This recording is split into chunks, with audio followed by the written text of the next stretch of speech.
Thank you for joining us on our North Central Climate Collaborative webinar today. We have a great presenter ahead of us with Duane Friend from University of Illinois Extension.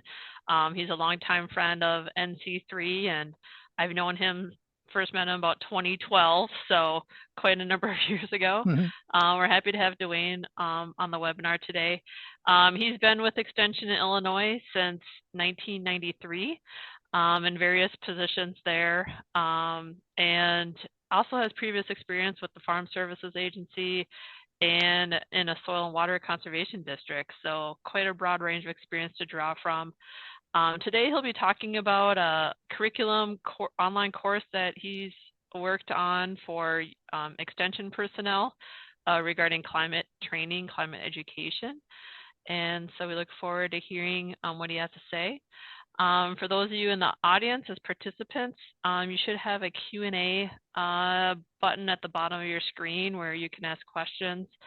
Probably just for ease of presentation, we'll probably hold the questions till the end after Duane presents his material today. So thank you for joining us once again. And Duane, take it away.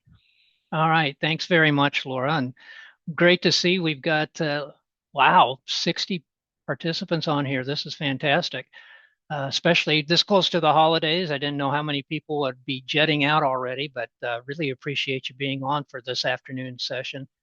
So some of you I know might have seen some of these slides before if you were at the conference in Peoria back in August. I presented on this, and I was asked to provide a little bit of an update to that since we've gone through our second cohort now.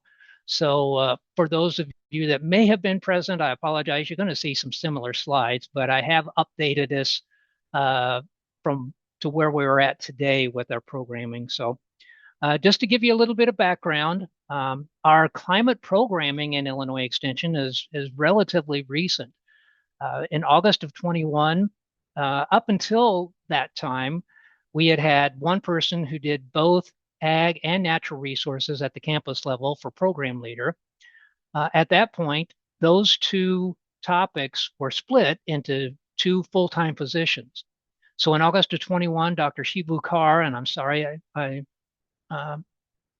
think I spelled his first name wrong, but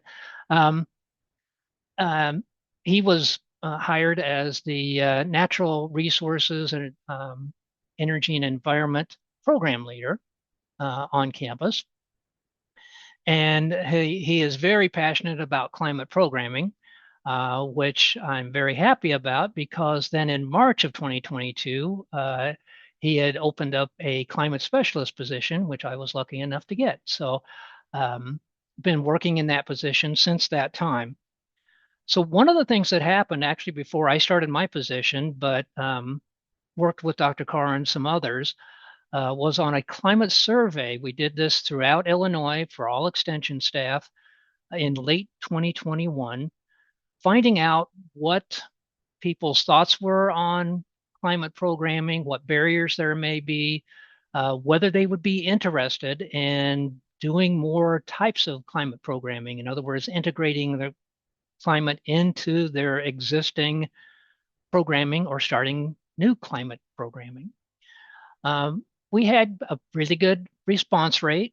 We had almost 150 people respond to it. And it was also good to see that we had a pretty wide range of program participants as well. We had a good number in 4-H, in the natural resources area, in the ag area. Ag and ag business was actually one of the largest number of participants that turned in the survey.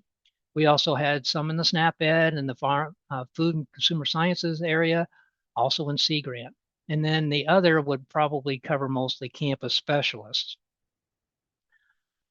I'm not going to go through the entire survey. I just wanted to point out a few key things from it. So one of the things we asked about was if any of their stakeholders that they currently did programming with had asked about climate programming. And the response really wasn't too surprising that not a really large number of people had asked specifically for climate programming at that point. Again, this was in late 2021. There had been a few, but the vast majority had not. And again, that really wasn't too surprising to ask specifically for climate programming. On the other hand, when we asked Extension employees if they were interested in incorporating climate change into future programming, not necessarily creating new programs, but incorporating that into existing program. Majority of Extension participants that filled out the survey said, yeah, they would be interested in that. And even more encouraging was the very low number that was a hard no on it. So a couple of other things, and this really, I think, pretty well sums up what the general public is like as well. One of the concerns was how politicized the topic is, and really from that,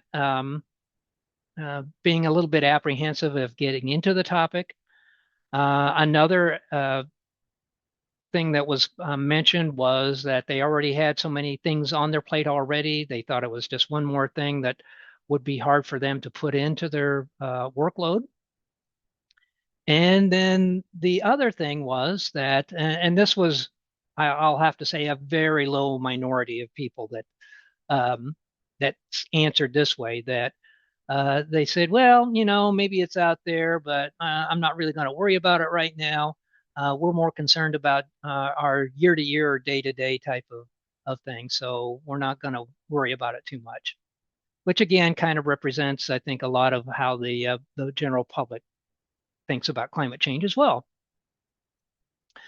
But with all of that information, what we decided to do was, if we were going to have Extension folks trying to integrate climate in there, and they were apprehensive in doing so, which was found out in the survey, we decided that one of the first steps we needed to do was to try to help them with that apprehension. And by doing so, maybe they would be more willing to do that and be more comfortable talking about climate.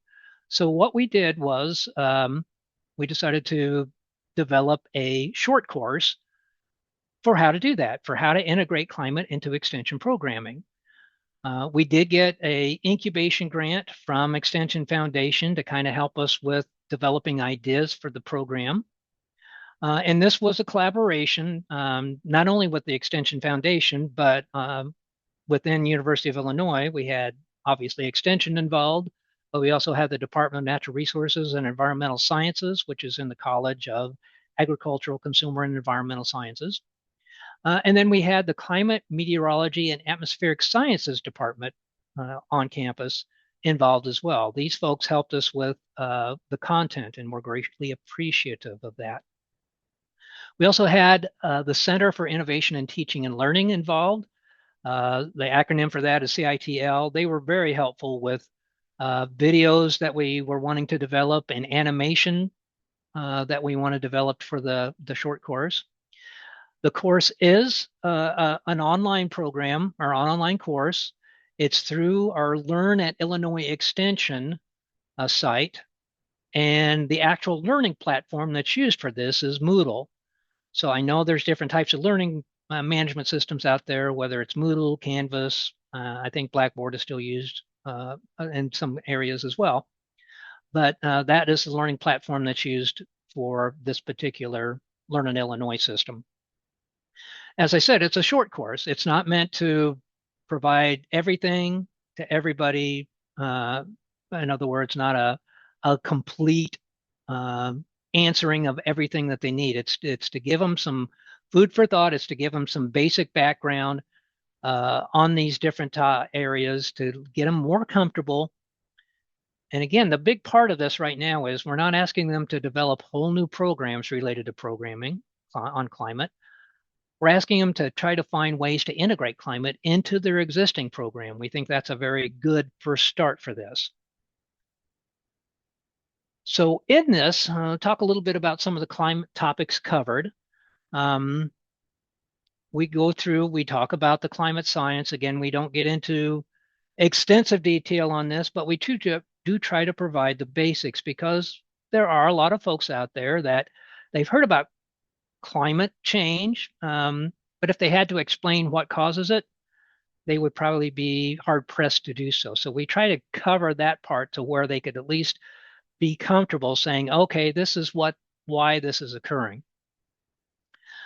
We also have a part on climate communication or talking about climate, which is really a big part of what extension educators and specialists and advisors need to have in their repertoire to be able to talk about this particular issue.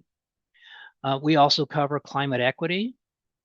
And then we also have some scenarios that go through and kind of help people, again, give some food for thought when they're trying to think about developing a program. What route do they need to take to really make it something that the public will take in and enjoy? So that's the basics of what the course goes through. There are several different components that we help develop with this. One of the things that we also did is we went through and interviewed several different extension educators and specialists to talk about how they have already incorporated climate into their programming. It was kind of interesting when I was asking a lot of these folks if they would be willing to do so. In some cases, they said, well, I don't really think I am doing that. But the longer we talked, then they started to realize, oh, yeah, I guess I am.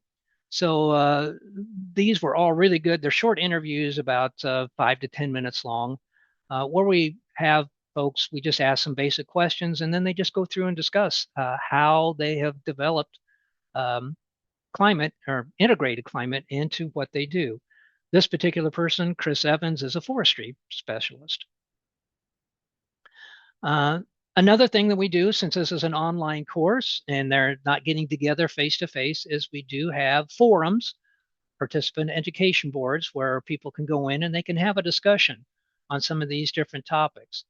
We have them go through some activities and then kind of talk about that. And that seems to go over really well from the folks that have gone through it already. They do seem to get into that pretty with a pretty lively discussion. So we're really happy on how that's been going so far. And then on the climate science, again, we're not trying to make anybody an expert in this. We're trying to give folks the basics so they understand what that climate science is. And again, some folks may think, oh, I know what it's about, but we try to go into enough of the science that you really understand, when we're talking about global warming, what that means scientifically. And then the communication aspect. We show some of those things that probably a lot of people on this webinar have already been familiar with, those opinion maps on climate change. I think everybody has probably seen or at least is familiar with. But then we talk about some of those barriers that educators and specialists and advisors may have, whether it's dealing with climate or other things. And then talk about some strategies that people can use when they're talking to different audiences about climate so that it doesn't become antagonistic. And then again, we do have those scenarios. And we tried to provide several different types of scenarios for different topic areas. As you can see on the slide here, we have one that's dealing with developing a rain garden workshop. Another one is on community planning or economic development. So we try to provide food for thought, again, for different subject matter areas within Extension in terms of their programming. And then the other part that I'm really happy to see in here are the animations, which again gives a really good visual. This is back to the climate science aspect. And this was something that I've really wanted to have in different things for some time and thought, oh, that's really going to be a lot of cost and effort to try to get these animations developed. And then when we talked to the Center for Innovation and Learning, they said, oh, yeah, we've already got these. We've developed them for other classes on campus. So that was a much easier thing to get in here than I thought it would be, but I'm really pleased to see it in there. These also, as you can see, these are only 2 to 3 minute videos, but they do a really good job of visualizing some of these things. So we had our very first cohort at the beginning of this year. We had 15 in there. And it actually filled up within 2 days of opening. So I was really pleased to see that. We give an extended amount of time, even though it only takes 4 to 6 hours to complete the course. We gave probably about 5 or 6 weeks for people to do that so they could fit that in so they wouldn't feel rushed on having to do that.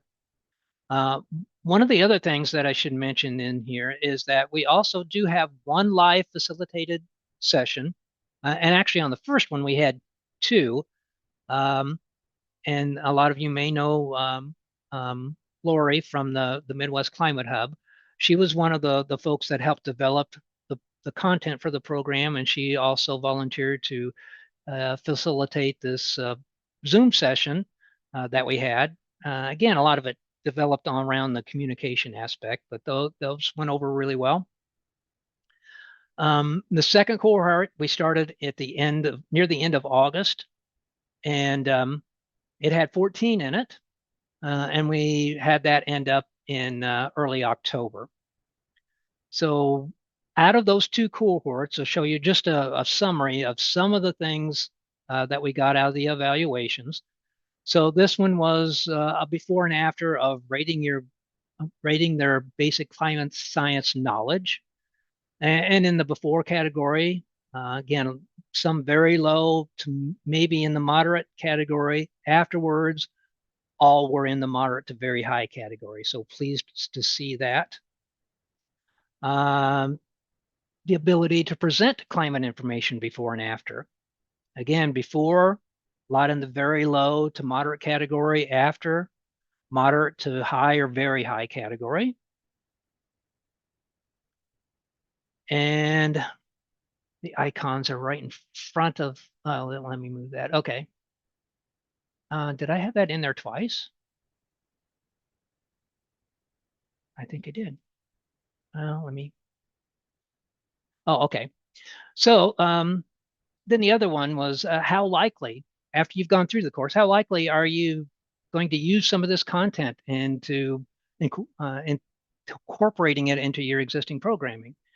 So there was one that said probably not, but you can see the vast majority said likely to very likely in it. So again, that was very encouraging to see that they're going to take this information and use it in some form within their programming.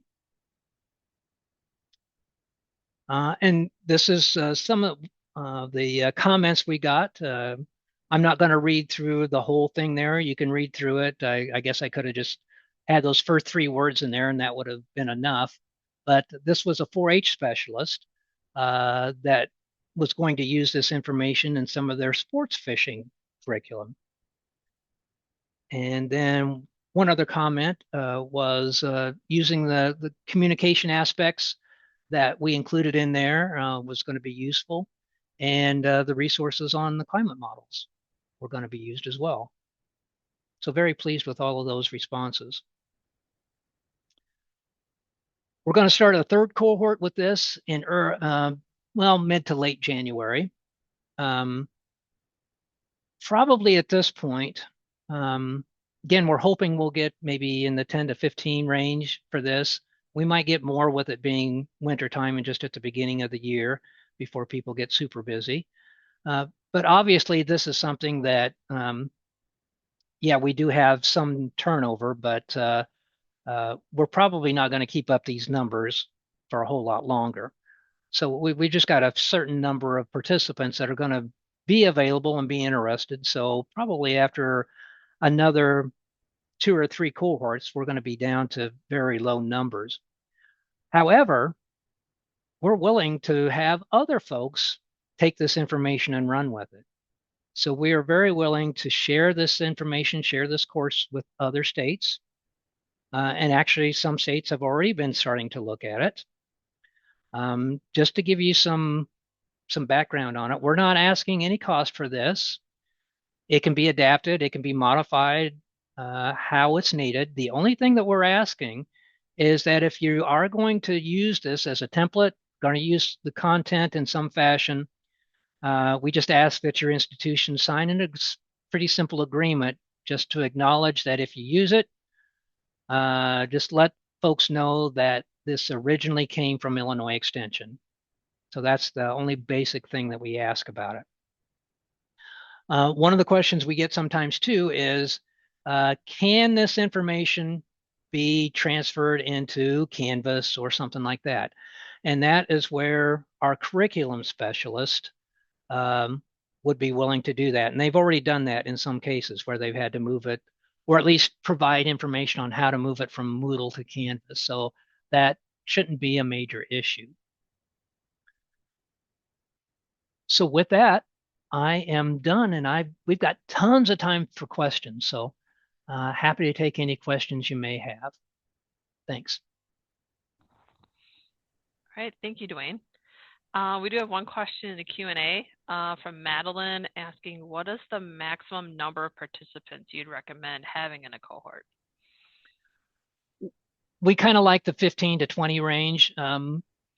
With the public forums, what we also try to do is provide our own feedback to that, whether it's if there's a certain activity and they're commenting on, we try to provide some type of feedback to it. And as you know, if you have a very large course, trying to do that and keep up with it is difficult. And probably some of you are already doing online courses and you've already experienced that. So I think 15 to 20 is a good number to work with.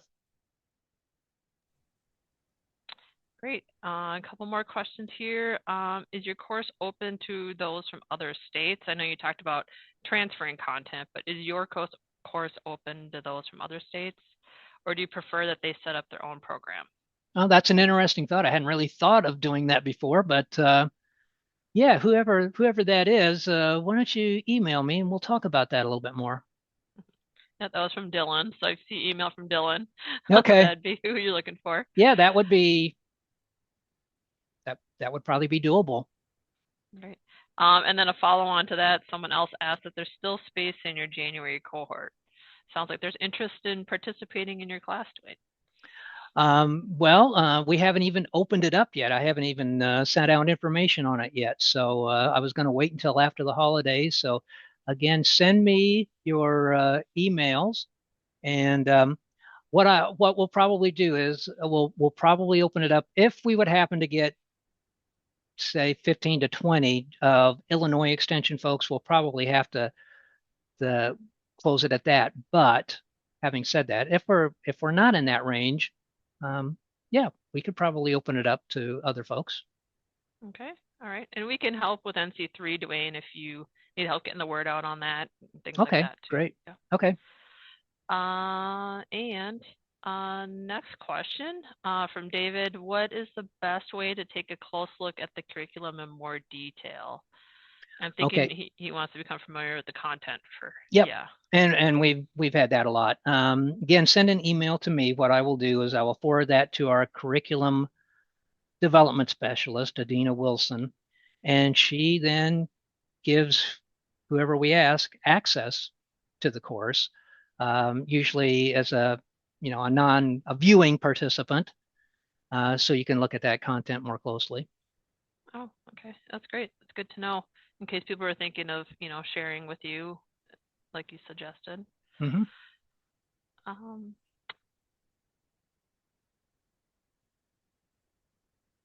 Okay, here's another question kind of related from Amy, who's also interested in sharing this course more broadly. Is it possible to share some of the info or topics to incorporate into other programs? For example, they lead a STEM youth engagement type of activity or program. Well, I'm not sure I'm following. So It sounds like they want to take just parts or pieces of your topics and integrate them into other programs. They can do whatever they want. Yeah. We're yeah. I think Dr. Carr and I are both of the mind that if this information can go out and they can be used in some fashion, then go forth and conquer. Okay. I mean, it's not Hopefully, like this is a 3 semester hour course that was put in, we had to put in hundreds of hours to get it all up and running. Yeah, it did take some time, but um, this is something that if there's a need for it and we've got it available, then why not share it? that's great. Yeah, Amy put in that question. So Amy, if you need more clarification, let us know there. And then is this course only for extension agents? I know that's generally our audience of focus here, but I know many others attend, these webinars. So yeah, is this Um, only for extension or? well, I would say the content is mostly focused towards extension employees. So, the stuff for the basic climate science, that could be used um, probably in other situations, but the other parts really is related to how extension educators and advisors and specialists can incorporate climate into their programming. Mhm. Okay, yeah, that sounds fair. Okay. Um, and the last question that we have right now on our list is from Teal. Do you or can you share more about what is the cohort experience beyond that one live session that they have together? A lot of it comes in at the beginning with the participant forums. So we do have interactive forums and that's where I was saying that it takes a lot of time on I don't know if you'd really call us an instructor, facilitator, I guess would be a better. But as facilitators, we try to help with that um, discussion, provide feedback on it. So, and that's the part that I was saying can get pretty lively in some cases in terms of the what people are talking about. And as you have seen on some situations, the threads can go off in many different directions. So sometimes, as a facilitator, it's kind of hard to keep track of where things are going. But yeah, that's where a lot of the interaction comes into play at. And then during the live discussion, that's where more interaction takes place. And again, these are folks, at least in this example, in these cohorts, a lot of these folks already know each other or are acquainted with each other, so they probably have other discussions outside of the course content as well. So I guess I have a follow on to that, Duane. So you had planned for this course to take something around 4 to 6 hours. Is that right? Mm-hmm. Something around that. Do you find that that is about how much time that the participants are spending on the For content? those that complete all of it, yes. Okay. We do find um, a number of people that go in, and again, maybe they just want to look at. And I'll back up a little bit. When we were originally going to design the course, the thought was we would just have it kind of as an a la carte type of thing where people could go in and if they were just interested in one section, they could do that. And because we wanted to have more interaction between people and have those forums and those types of things, we figured that that would not be the route to go. So that's why we developed it in this fashion so that we have those 15 to 20 people that go together as one group so they can interact and talk about things. So um, that's that we set it up for that particular reason. Okay. Great. A couple more questions showing up in the Q&A here. So first, when you're talking about extension, I think you may have answered this before, but I'll ask it again. And when you're talking about extension, do you mean only agriculture or more broadly for the audience for your course? Any and all. Yeah. So again, we're for Illinois, we were talking about 4-H, um, community and economic development. Um, um, yeah, besides the ag, family and consumer sciences. Um, so all of the different topics that extension programs for. And do you have a cost or any fee associated for the course? No, and that was showing up at the top on the one slide. Nope, no cost. Just that acknowledgement that if you use it in any fashion, that we ask if whatever you develop, that in some place on there you say, well, this content was adapted or modified from or originally gotten from Illinois Extension. Mhm. And for the participants too, they don't pay to Nope, go through the course, correct? nope, Okay. Great, good. I believe you said you use Moodle for the platform, right? correct. So, this next question here, can you share a little more about what you do there? For these forums, do you just simply share a prompt and then give a deadline to respond, or I guess a little more details on how that interaction Well, works on the Moodle? we don't really set up a formal deadline on these because again, people are going to be, since we do give a pretty good space of time to complete the course, not everybody is going to be going through it at the same time. So we don't really give deadlines for it, but we do let people, when they start working on it, start that forum. And what we found in some cases is once people start it, then other people that may say, "Oh, well, let me let me put in my 2 cents on it." So uh, usually when somebody starts it, then that kind of gets the ball rolling. But we don't have any hard deadlines on it. And if somebody wanted to make it different, that's your prerogative. So I've gone through all the questions in the Q&A. Another question I have for you, Duane, is while people are thinking, keep putting your questions in the Q&A. Have you already found some areas that you like to change or add or maybe revise if you were to do this again?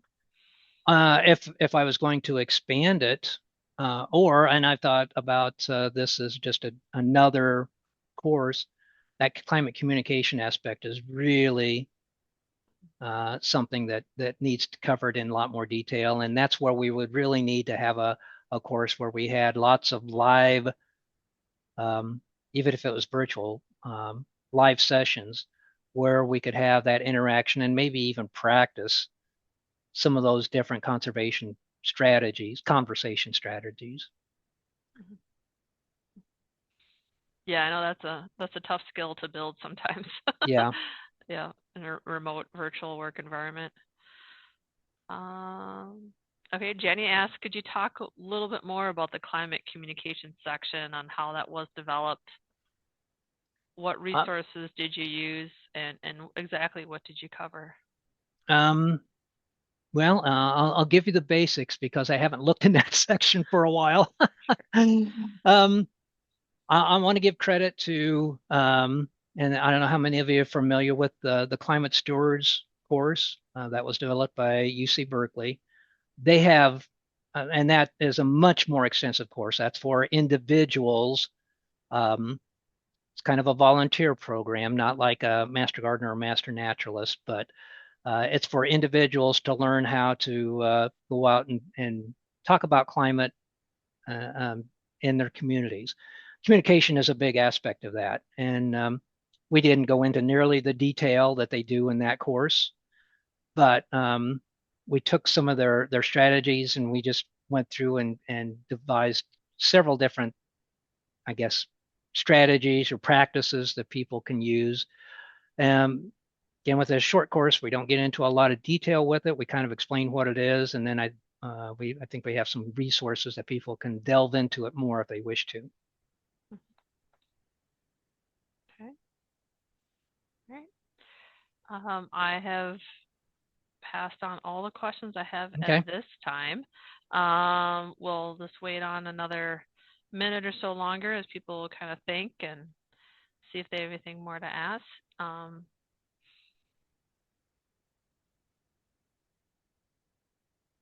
Well, and as I say, well, I'm planning on sending out information on this um, after the holidays when people won't lose it in their email. Um, and then we'll probably have a relatively short timeline for registration since it starts on the 20th. I think I've got the registration ending on the 17th. So hopefully, if we get it out right after New Year's, and people come back that following week, I should know within a week or so after that, like around the 9th or 10th, what the numbers are going to be looking like. So if there are people that may be out of state that are interested, if you want to send me your emails, that time, or you can send it now, and hopefully I'll go back and look at my emails and find it. Um, but yeah, I think I would say we will probably have room for a few folks if they want to be in on that as well. Excellent. Excellent.